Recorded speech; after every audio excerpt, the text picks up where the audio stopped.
चंदगडमध्ये जागतिक व्याघ्र दिन विविध जनजागृती उपक्रमाने साजरा. वाघ संवर्धनाचं महत्त्व आणि शासकीय सेवांविषयी विद्यार्थ्यांना मार्गदर्शन. सामाजिक वनीकरण विभागाचा पर्यावरण जनजागृतीचा उपक्रम. सामाजिक वनीकरण वन परिक्षेत्र चंदगड यांच्या वतीने जागतिक व्याघ्र दिनानिमित्त न्यू इंग्लिश स्कूल आणि रभा माडखोळकर महाविद्यालय चंदगड येथे विविध जनजागृतीपर उपक्रमांचे आयोजन करण्यात आले. विद्यार्थ्यांना वाघ संवर्धनाचे महत्त्व, पर्यावरणातील त्यांची भूमिका तसेच वन्यजीव संरक्षणाविषयी सविस्तर मार्गदर्शन करण्यात आले.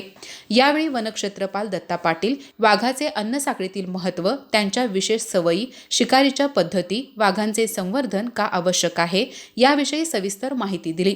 तसेच उपस्थित विद्यार्थ्यांना शासकीय सेवांमधील करिअरच्या संधी आणि स्पर्धा परीक्षांच्या तयारीविषयीही मार्गदर्शन केले. कार्यक्रमास न्यू इंग्लिश स्कूलचे प्राचार्य पाटील, रभा माडखोळकर महाविद्यालयाचे प्राचार्य माने, पर्यवेक्षक चांदेकर, प्राध्यापक डॉक्टर केदारी निकम, प्राध्यापक गावडे, प्राध्यापक पाटील यांची प्रमुख उपस्थिती होती. वनक्षेत्रपाल दत्ता पाटील हे प्राध्यापक डॉक्टर केदारी निकम यांचे विद्यार्थी असल्याने गुरुपौर्णिमेच्या पार्श्वभूमीवर गुरु शिष्य नात्याचाही भावनिक योग या कार्यक्रमात अनुभवायला मिळाला. यावेळी वन विभागाकडून वनपाल माणिक खोत, सलीम मुल्ला, वनरक्षक अरुण सांगळे तसेच वनसेवक पांडुरंग खापरे आणि रवी पाटील यांच्यासह विद्यार्थी मोठ्या संख्येने उपस्थित होते. जागतिक व्याघ्र दिनानिमित्त आयोजित या उपक्रमातून विद्यार्थ्यांमध्ये वन्यजीव संरक्षण आणि पर्यावरण संवर्धनाबाबत जागरूकता निर्माण करण्यात आली. अधिक माहिती आणि ताज्या घडामोडींसाठी आजच आमचे चॅनल सबस्क्राईब करा.